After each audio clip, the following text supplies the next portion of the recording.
नमस्कार, आपके साथ मैं हूं आकिल रज़ा। डासना में इस वक्त हम मौजूद हैं, AIMIM के दफ्तर पर हैं। हमारे साथ कंचन हैं जो AIMIM की कार्यकर्ता हैं, की पदाधिकारी हैं। इनसे हम बात करेंगे और इसलिए भी इनसे बात करना ज़रूरी हो जाता है कि अक्सर ये सवाल खड़े होते हैं कि AIMIM मुस्लिमों को बढ़ावा देती है या मुस्लिमों की पार्टी है। इनसे बात करेंगे कि आखिर इनको क्यों लगा कि मजलिस में आना चाहिए। सबसे पहले तो स्वागत है आपका। बहुत बहुत धन्यवाद आप लोगों का। नमस्कार, आदाब, जय भीम। कंचन, पहला सवाल मेरा यही होगा जो मैंने शुरुआत जिस चीज़ से की कि मजलिस पर ये आरोप लगते हैं कि ये सिर्फ मुस्लिमों की पार्टी है, मुस्लिमों को बढ़ावा देने के लिए आती है। आपको क्यों लगा कि आप मजलिस में आना चाहिए, मजलिस में रहकर काम करना चाहिए? देखिए, ये तो लोगों को बरगलाने का काम करते हैं। जैसे कह देते हैं कि ये मुसलमानों की पार्टी है, सर्व समाज की पार्टी है। ये पार्टी जो है सर्व समाज को साथ लेके चलती है। और पहली बात, इनकी फर्स्ट क्वालिटी ये है कि संविधान इनका खुद ओवैसी साहब ये कहते हैं, असद हमारे ये कहते हैं कि ये जो भारतवर्ष है ना तो ये कुरान से चलेगा ना ये गीता से चलेगा, ये सिर्फ बाबा साहब भीमराव अंबेडकर के संविधान से चलेगा। सिर्फ यही वजह है कि यही वजह है ये सर्व समाज को। और दूसरा, तीसरे बैरिस्टर हैं, इन्हें औरों के अकॉर्डिंग देखा जाए तो और जितने भी नेता हैं, लीडर हैं, उनसे ज़्यादा ज्ञान है। तो मतलब हम ऐसे लोगों को चुन रहे हैं, ऐसे लोगों को देख रहे हैं जिन्हें किसी चीज़ का पता ही नहीं है। देश की अर्थव्यवस्था कैसे आगे जाए, किस तरह से आज हम जिस कगार पे हैं, पहले 4 से 5% हम ये कहा करते थे कि बेरोजगारी है। हमारे 65% युवा है, वो 65 के 65% बेरोजगार घूम रहा है। तो क्या स्थिति कैसे बन गई जब मोदी जी कहते हैं सबका साथ सबका विकास? तो अगर ऐसा था तो फिर कहाँ से ये सब चीज़ें कहाँ?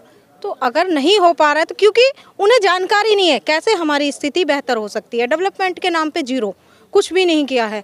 याद दिया है तो क्या दिया है? आप बताइए मुझे, क्या किया है इन्होंने? पर कंचन, जैसे आपने कहा संविधान से चलना चाहिए देश, बिल्कुल सही बात है।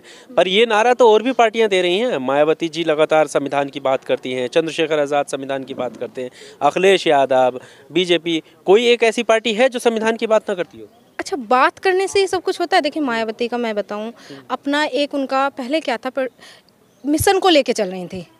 उनका कहना था कि दलित भी और मुसलमान भी, अति पिछड़ा वर्ग जो है, जो इनके साथ ही शोषित जो होते हुए आ रहे हैं, यही लोग होते हुए आ रहे हैं, शोषण होता हुआ आ रहा है। तो उनका यही था कि एक काशीराम जी का मिशन था, मिशन को लेके चल रहे थे। दीना भाना का एक मिशन था जिसपे बहुजन समाज पार्टी खरी उतरी, जहाँ तक रियलिटी। पर आज वो भटक चुकी है अपनी मार्गदर्शन अपने से। अब वो स्वर्णों की पार्टी हो चुकी है, स्वर्णों को ज़्यादा वो दिया जा रहा है।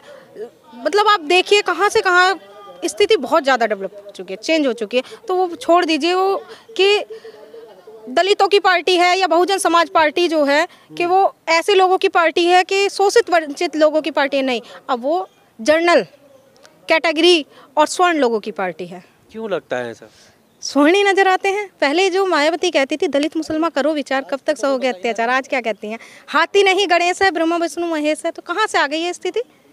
चेंज हुआ ना, डेवलप हुआ ना। कि अब पहले एक अपना नारा लेके चल रहे हैं कि आप लोगों का विचार करने का वक्त आ चुका है कि कब तक अत्याचार, कब तक सहोगे। आज की बदल गया ना सब कुछ। सबको साथ में लेने की बात कर रही हैं। अब तो सबको सर्जन साथ नहीं, देखिए मैं आपको बताऊं, बहुजन समाज पार्टी जो आई वो भी दलित और मुसलमान, किसी जनरल कम्युनिटी के इंसान ने वोट नहीं दिया, जो रियलिटी फैक्ट है। ऐसे ही आप ले लीजिए बसपा, ये क्या कहते हैं, सपा को ले लीजिए, कोई भी आप देखते हैं।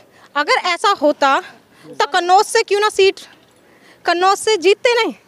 अगर यादव ही वोट देते, यादव उन्हें मानते, यादव उन्हें समझते, तो फिर देते नहीं। क्योंकि उन्हें पता है कि ये तो बट चुका है, ये BJP की तरफ भाग रहा है और ये मुसलमान है, ये जो अंधा होके हमारी तरफ आ रहा है। तो ये सिर्फ एक, मैं आपको बताऊं कि एक ऐसा हो गया है। मुस्लिम भाइयों से मैं ये कहूँगी कि समझे।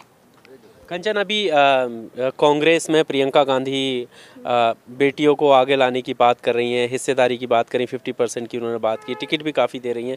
क्यों आप उधर नहीं गई, क्या वजह है?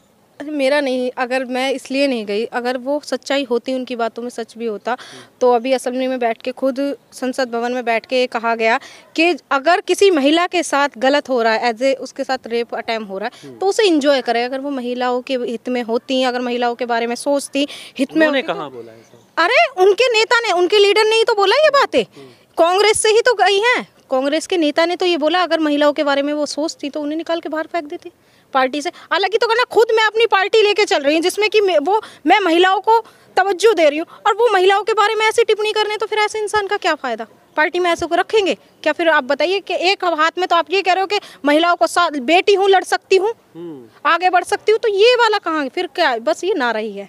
जैसे इन्होंने बीजेपी ने चला रखा है बेटी बचाओ बेटी पढ़ाओ, तो क्या ये है?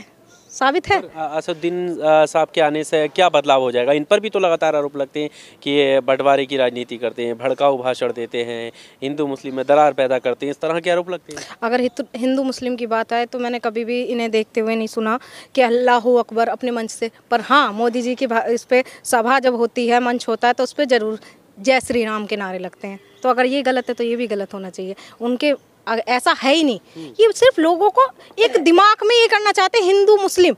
अरे मैं ये कहती हूँ इन लोगों से कि आज़ादी के टाइम पे जितना सिख ने योगदान दिया, उतना ईसाई ने दिया, उतना ही मुसलमान ने दिया, उतना ही हिंदू ने दिया। यहाँ पे सबने कोई ताकत के बल में था, ताकतवर था तो उसने अपनी ताकत का वो दिखाया, अपना प्रदर्शन किया। कोई पैसे से था तो पैसे से, मतलब हर तरह सबने योगदान दिया। ये जो आज़ादी जो मिली है वो एक ही वर्ग या एक ही समाज के हित पे नहीं मिली है, हमें सब समाज, हमारा जो खुद हमारा संविधान ये कहता है कि हम सब भारतीय हैं, तो भारतीय की तरह सोचिए, हिंदू मुस्लिम ये छोड़ दीजिए दिमाग से। आपको नहीं लगता है कि असद साहब जो है वो सिर्फ मुस्लिम करते हैं मंच से? दलित समाज कहते हैं, दलित अति पिछड़ा वर्ग ऐसा कह के बोलते हैं।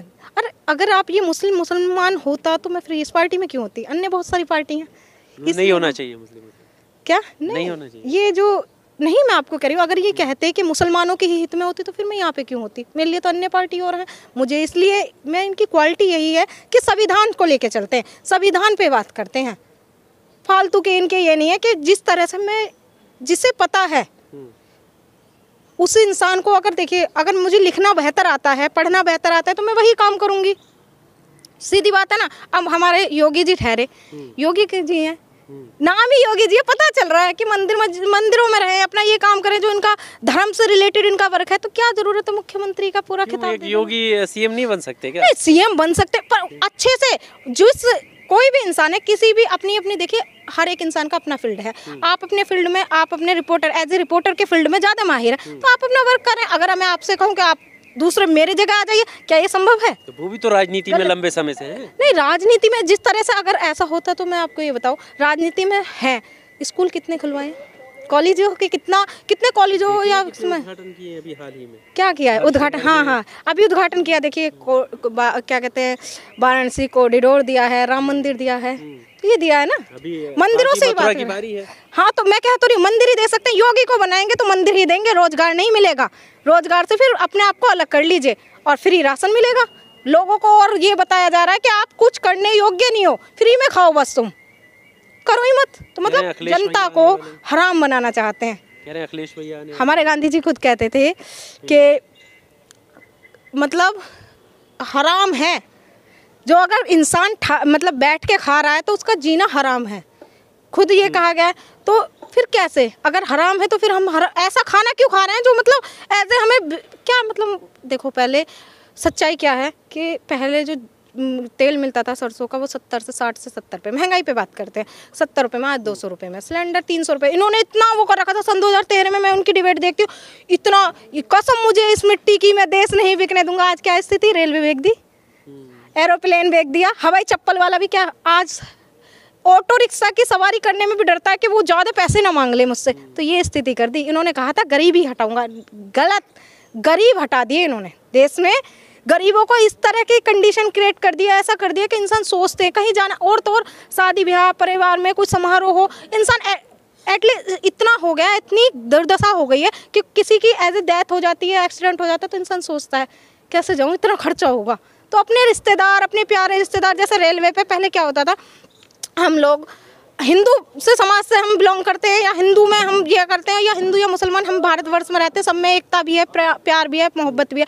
तो हम ये लेके सोचते हैं, ये चलते हैं लेके कि भाई हम अतिथि देवो भव, अतिथि हमारे घर पे आएगा तो वो भगवान की तरह है, ठीक। तो हम उसके, जब वो जाते थे, अपने घर से जाते थे, तो हम छोड़ने के लिए पूरा परिवार जाता था। आज क्या स्थिति कर दी है, वहाँ पे जाके 50 रुपये का, छोड़ने वाले को भी टाटा बाय बाय करने के लिए भी ना 50 रुपये का टिकट लेना पड़ेगा, तब प्लेटफॉर्म पे चढ़ेंगे आप। तो ये स्थिति है। ना होगा तो कहीं वो अपने रिश्तेदार को ऐसे बाहर से विदा करते कि आ गए आप, जाइए, तो ये स्थिति है। मैं अपने देश मतलब जनता से ये कहना चाहती हूँ, समझो, सीमेंट की कीमत देखिए, पहले की सिलेंडर की कीमत देखिए, लोगों को गुमराह बहुत कर लिया।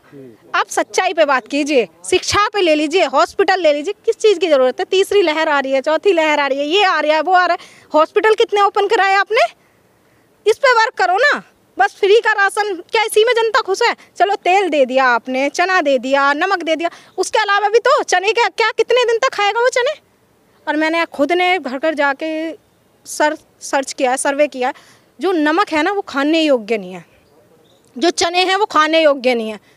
तो मैं पूछती हूँ कि आप क्या करते हो जब ये खाते नहीं हो? तो ये हम जानवरों को खिला देते। तो मतलब इंसान, योगी जी आके देखिए, आप भी नहीं खा सकते बैठ के।